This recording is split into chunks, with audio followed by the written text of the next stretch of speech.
Hey guys, how to mirror your iPhone screen to a MacBook or Windows. First of all, connect your iPhone to a computer with your cable, with your USB cable. Then find QuickTime Player program on your computer.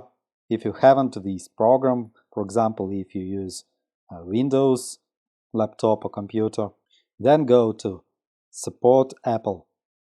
.com. This link will be in description, and here download QuickTime Player for your operating system. Click download and then open this program. When you open this program, in menu choose File and then New Movie Recording. After that, near Record button, click arrow and then choose your device. Choose your device. If you haven't anything, then disable your connection USB cable, and then enable it once more.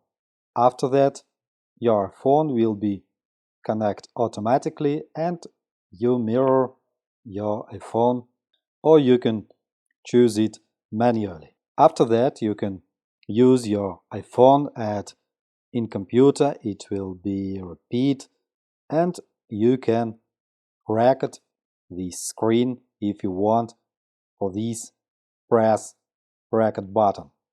If you want to record sound, enable sound and you will record sound from your iPhone. Leave the comment please for what purpose you want to mirror your iPhone on your computer. Thanks for the watching, good luck and goodbye.